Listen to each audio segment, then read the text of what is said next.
Welcome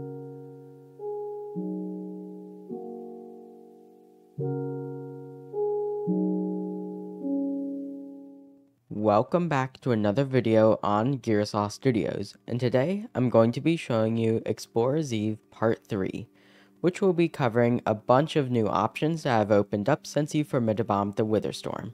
So without further ado, let's investigate how we're going to go about this.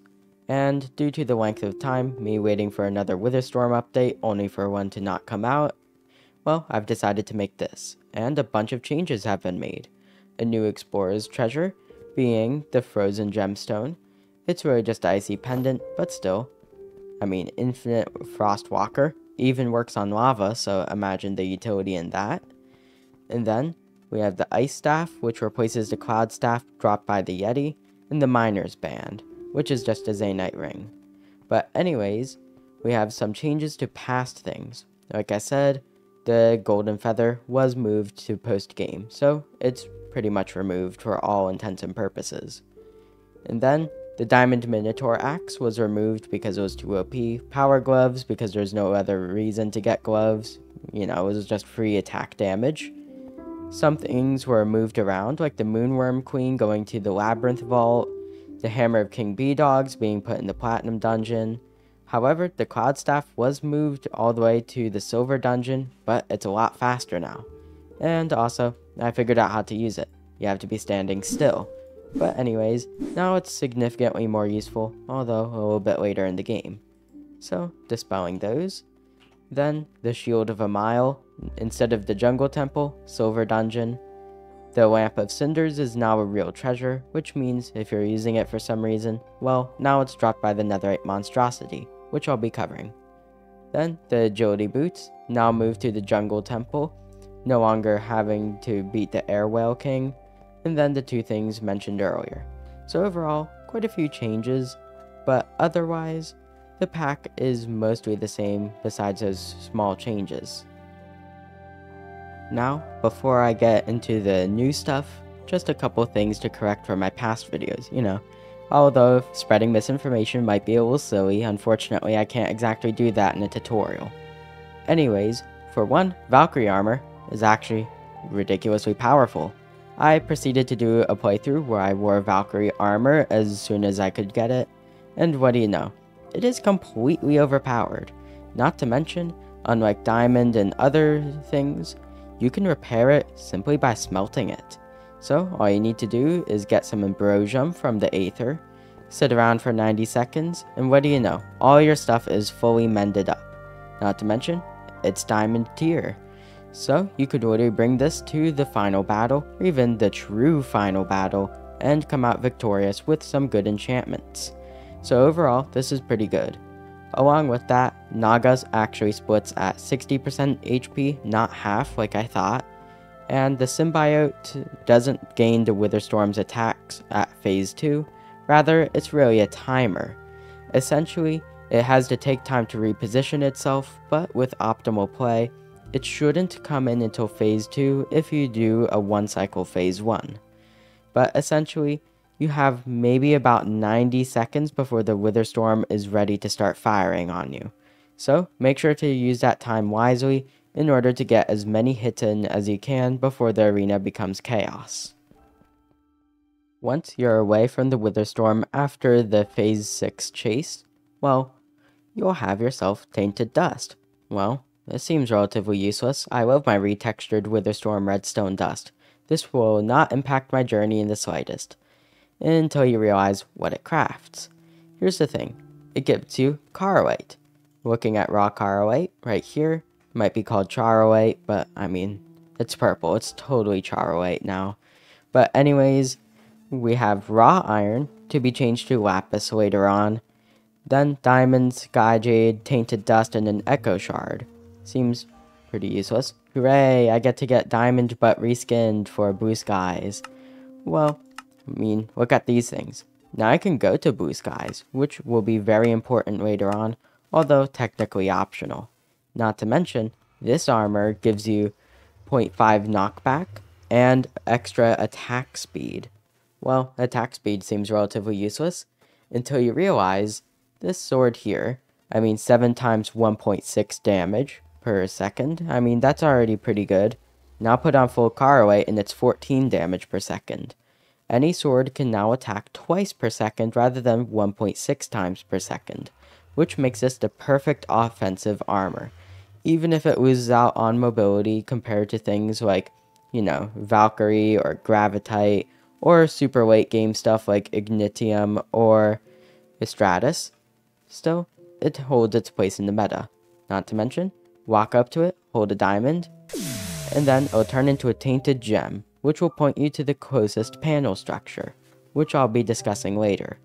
But essentially, this stuff is super useful, and it can be duplicated by adding 1 redstone to it. So, make sure to always look at your Tainted Dust craft, since it makes golden apple stew easier, and potentially some other things that you missed out on. In here, we have the final major craft of Charoite, and that is the Enchanting Table. And, I mean, this is self-explanatory. You can increase your damage and defense by a ton, and the mod is balanced around having protection 2 on your armor for all the future bosses after this. So keep this in mind. Make sure that you do enchanting, since you can pretty much double your power just from picking up an enchanting table. You don't even need particularly good enchantments. But make sure that you have around protection 8 total, which means protection 4 on 2 pieces, or you can distribute them whatever way you want. Once you have that down, then it's time to do some boss fighting. And one boss that I find to be a pretty good start would be going for the Netherite Monstrosity. It doesn't drop anything super good besides the stuff needed for the monstrous helmet, which is the best helmet in the mod, but that's surprisingly expensive. But essentially, you walk into here, and now you can place your Tainted Dust lamp, and this will summon it. And you need a shield for this. Look at how much damage it's going to deal. It will one-shot you on hard. Just as a little example, I wouldn't want to be the one getting hit by that. So make sure that you have a very good shield for this. So this fight is about medium difficulty. Make sure that you bring yourself a bow or any way to deal ranged damage. I got stuck here with only a cloud staff, so you can only imagine how that went. But essentially, when you deal 25% of its health, it will go higher up, flood it to here. Now you have to attack it from a range. Then you go up, it'll raise it again, you have to fight it from here, and eventually it'll start rushing you as it's about to die. So it's a pretty simple fight, but at the same time, be wary of its archers, which will shoot flaming arrows in the lava phases. Once it's in its final phase and about to go down, then eventually it's going to fall. And the final phase is pretty much like the first phase, except it's a lot faster. But taking it down for time's sake, since, kind of want you to fight the boss, it's a pretty simple boss at that. But it will drop all of its loot, and it will clear all the lava from down below. And all this is pretty nice. You can get the best helmet in the mod, then a bunch of netherite, the lamp of cinders, which will light things on fire for a very long time. So, if you go into the bowels much later on and use this, then the mobs there are sure to burn. And then burning ashes, that will be used later on in order to fight Ignis post-game. And overall, it's a pretty decent way to start off if you have a regeneration stone and invincibility stone lying around, and you have a pretty good shot of not getting Valkyrie or Gravitite. With your Tainted Gem now in hand, which is gotten by a 3x3 square of Tainted Dust while holding a diamond, you can now use it as a compass in order to locate panel structures. Essentially, what you need to do is get coruscant panels, 6 of them, in order to make your own command block with a redstone heart and some other resources. Essentially, you need a command block to make a command block tool in order to destroy the command block. So, with that now in mind, then what you need to do is find yourself the panels. So, for the overworld, it's from the ancient city. Have fun. Well, have more fun. Because here's the thing, Explorers Eve decided, Ancient cities are a little too fun to be a stealth mission. Now there's a warden, and not just a warden, there's a bunch of them. They now naturally spawn regardless of what you've been doing with the Shriekers, which means you have to always keep tabs on where they are, especially when coming in, since they'll spawn in any nearby cave that happens to be in the deep dark. Fortunately, every chest, well, almost every chest, will contain a panel. And you also get one of the best treasures in the game, which is the Peacock Feather Fan. So, when you open enough chests, you'll get enough panels, and then you can leave. I recommend using nether portals and snowballs in order to escape. Not to mention, the Feather Fan can safely push away wardens, since it doesn't make any vibrations. So, make sure to use the treasure you got here in order to avoid any incidences. But this treasure happens to be one of the best in the mod. So good that I accidentally convinced the developer to move it into the ancient city rather than have it be in the obsidian vault. So thank me for this absurd rarity. But this gives you a double jump, just like this. Not to mention, you can push away nearby mobs, and it has infinite durability. Not to mention, when you do this, no fall damage, which means it turns out to be one of the best treasures in the game. And this used to be the agility cape, now they've been swapped around. So you can probably see why this is so valuable. So, make sure to get one of these if you're down there, since this is probably the primary reason considering the other panel sources. Next up on the list of panel structures you can go to, we have ourselves the Dark Tower. Due to some generation changes, since Dark Forests were a little too strong with Phantom Knights and Dark Tower, you have to make sure that you are indeed in a Dark Tower version. So, if the leaves here are bumpy, that means there's going to be a red area inside that you can use. If the leaves are smooth, then you're only going to find Phantom Knights. And in here, we have a very, very tough structure. Fortunately, whenever you find a tower key inside of here, then you can also get yourself a panel. But be warned, they're pretty rare here. Since, of course, this is the Twilight Forest, the best place to escape from the Witherstorm due to how flat it is, you can probably take your time and go to several of these, even considering the rarity. Of course, you could also pillar past everything, a little lame, but I'm gonna be honest, it's probably the best strategy for how long this place is. And then at the top, we have the Urghast. This might be nerfed a little since it's a very tough boss as of now, but essentially the Urghast will fly around and it will, well, shoot fireballs. It's what ghasts do. Once you deal enough damage, it will start throwing a temper tantrum and unleash armor-piercing rain below it. It will also, of course, lightning. Sorry to any photosensitive users. But this fight gets very hectic very quickly. I'll show you a little bit of gameplay in a moment. With a small amount of damage dealt to it, the Urghast is now Enrage. You have to go to each ghast trap and kill enough ghaslings near it. Then you have to trigger the trap, make sure there's nobody already doing it. However, you have to make sure the Urghast is above it, otherwise it's not going to do much. But progressively, there's going to be more and more chaos going on. So, going to give myself some powers. So, effect, give myself strength, and I'm going to give myself a very high amount of strength. Oops, I accidentally punctuated that, but dealing a couple of hits to it, then you can see what the later phases will start looking like. It's absolute pandemonium. So, have fun dealing with this, since this is how it feels. It is complete chaos. So you always have to take cover, make sure the Urghast is not actually tantruming and piercing through your armor, and deal with the little mobs everywhere. So you're going to have to be very careful during this fight because how much is going on. Since you can see, I'm in netherite armor and I'm getting demolished and now slain. So take extreme caution during this fight.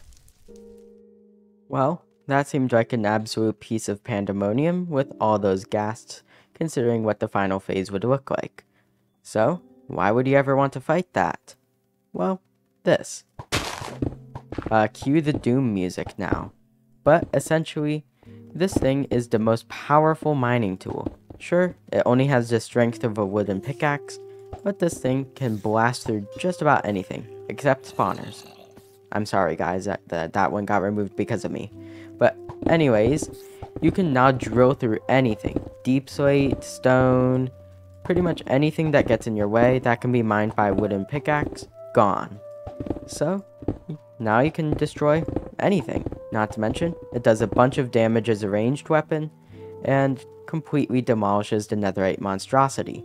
So, if you have the patience and armor durability to deal with that fight, because it will take half of your armor durability, I don't care if you have Unbreaking 3, well, then you get this absolute beast of a mining tool that also has some serious offensive capabilities. So, be sure to get it if you're brave enough to take down the Urghast. Considering how much damage it deals, well, this must be a very, very rewarding fight. And sure enough, it is. So, first off, you get the Sun Altar. Yeah, not terribly useful, only works in the Aether. And then, we have ourselves the chest, which will come with a bunch of items. So, a couple useless things. The Shield of Repulsion, which will reflect projectiles if you stand still, very useful against skeletons, and also very useful against a true final boss. All 6 of your Coruscant panels, a full set of diamond armor that gives you fire resistance, or you can upgrade it into obsidian armor using some ice stone, which turns it into a discount netherite. But still, it's equally powered to netherite, so it doesn't really matter. Then some gloves, wouldn't rely on it too much because, of course, they might be removed in the future, and then the Phoenix Cape. Ridiculously inconsistent, only wear it if you don't have an agility or a sweat cape. But otherwise, it's a very rewarding boss fight with the armor and all 6 of your panels, negating the need to adventure. With the Aether now out of the way, it's now time to talk about the big thing and the final thing I'm going to talk about in this video. The Blue Skies dimensions. You'll find some ruined portals for a dimension you likely don't recognize around the world. Make sure to get some of the bricks from the broken portals, and some of the moonstone shards. Combined with Charoite, you can create a resonator, a bright or dawn resonator depending on what you chose. And you can bring your sword with you, whatnot, and once you stand on this portal long enough, you'll be transported to whatever dimension you chose. This is Everdawn. Notably, where's my portal? Well, here's the thing. 1. It's a one-way portal. 2. Your items do not come with you. 3. The Witherstorm does come with you. Have fun, because this is arguably one of the easiest things you can do to get your various pieces for the command block, but at the same time, it can really do you in with some bad luck. Once you're in the Everdawn or Everbright, of course, you're weaponless, and the Witherstorm is going to follow you here.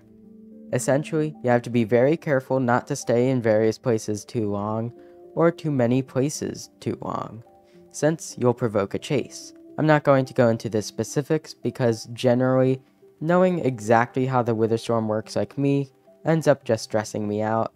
It's typically better to not know how the Witherstorm works for the sake of enjoyment.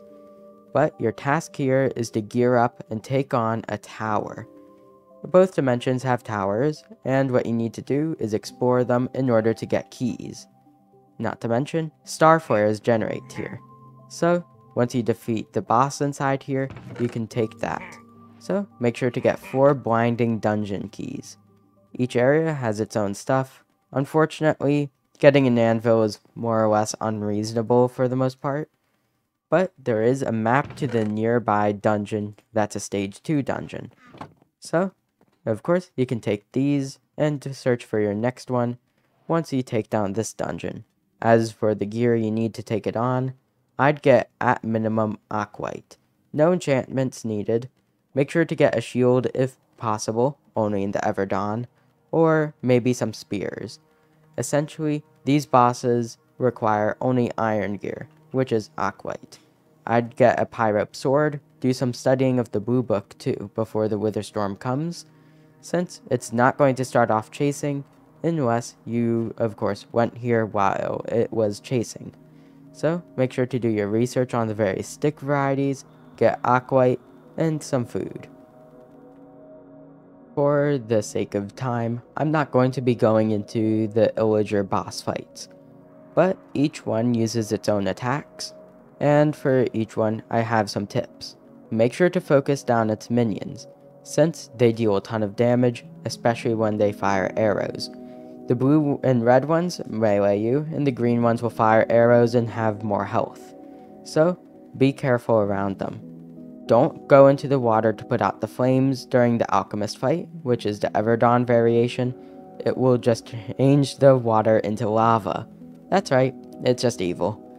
Versus the other one, the summoner in the Everbright. That one's a bit more peaceful, but there are a ton of minions in a small enclosed room, which takes place at the top of this tower. So you can imagine how crowded it gets inside here when there's 8+ minions. So as long as you play decently safe, maybe get a golden apple or 2 from the towers, then you should be fine. From there, get the map. You can mine down the entrance gem block if need be. I really only recommend it if you're in the Everbright, since that's aquite, and then you can take on your next dungeon. And that depends on where you are.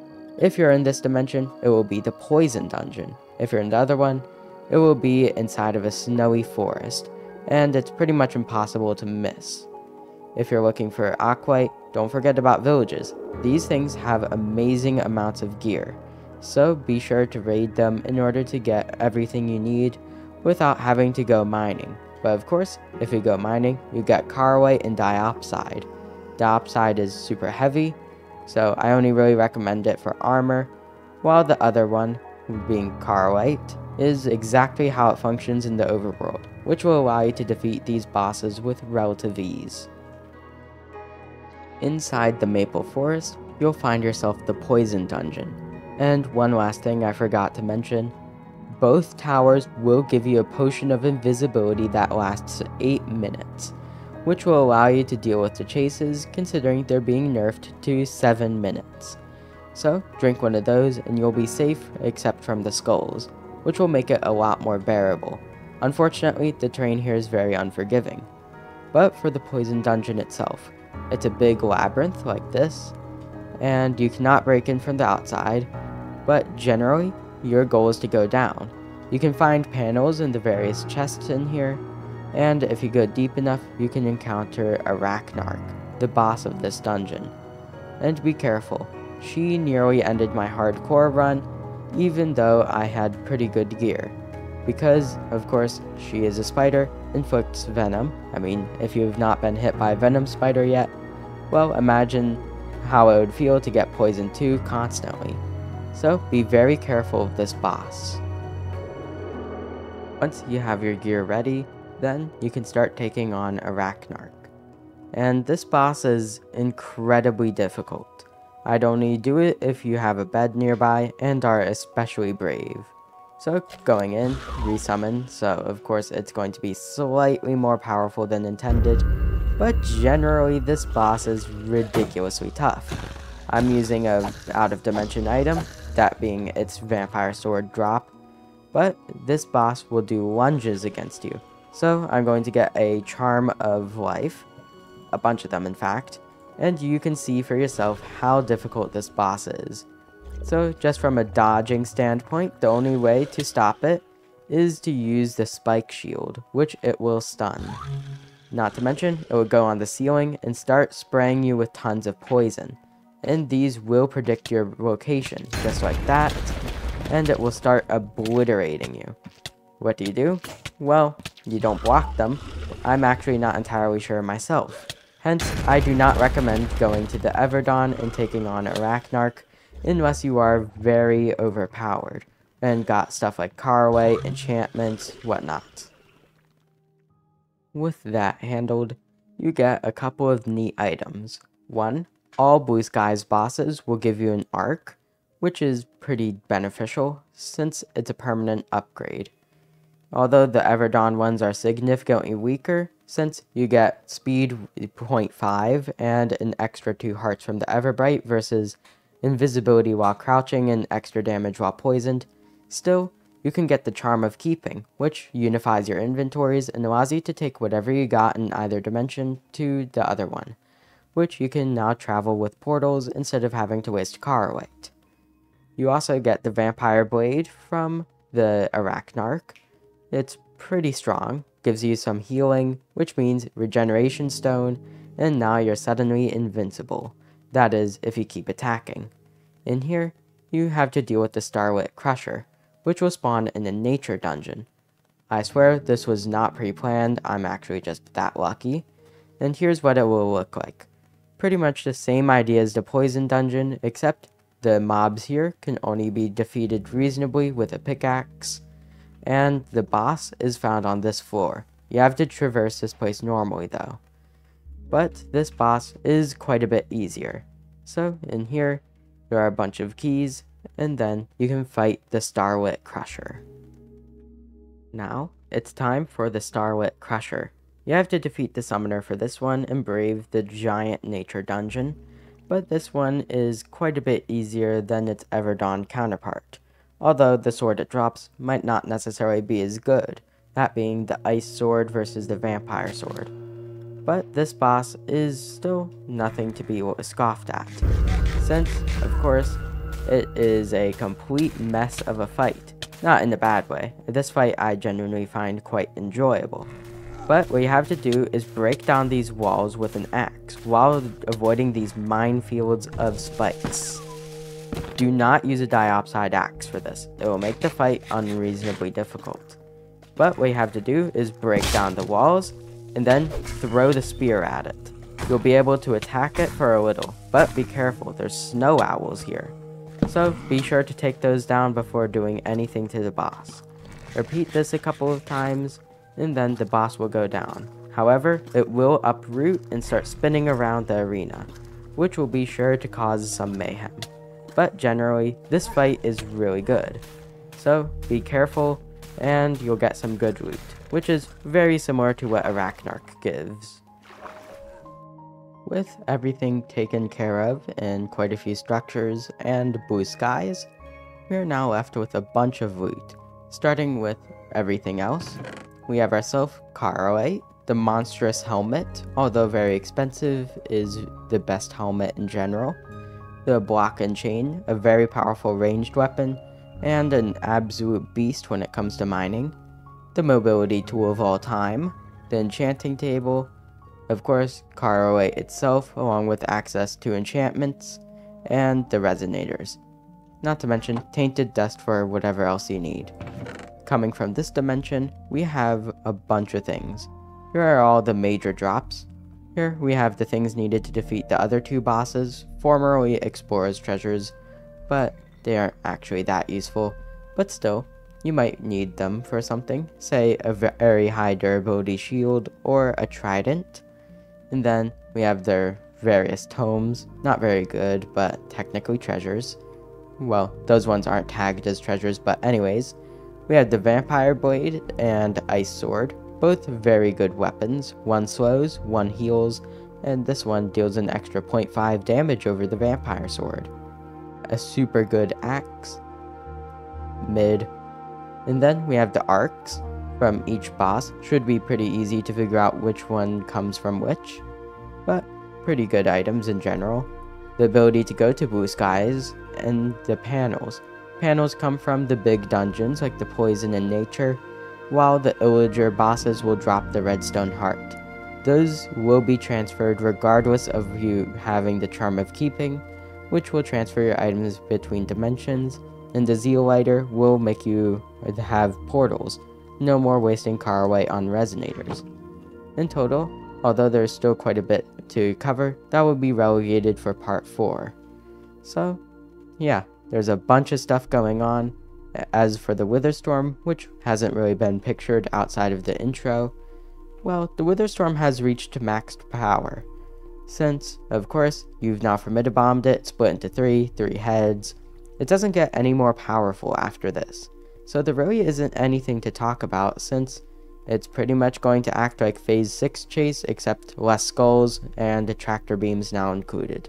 Now's the time where you really need to get invisibility potions and potentially the soul cannon. And with that, it's the end of today's video. If you enjoyed this video, remember, please like and subscribe. It really helps me out. And keep an eye out for part 4, which will have the End, the Harbinger, the rest of the Aether, and then the rest of the Witherstorm. As in, the Witherstorm's boss fight with the command block, the second symbiote, and after that, part 5 will be discussing the true final boss and Ignis. Either way, enjoy the rest of your day. Gearsaw out.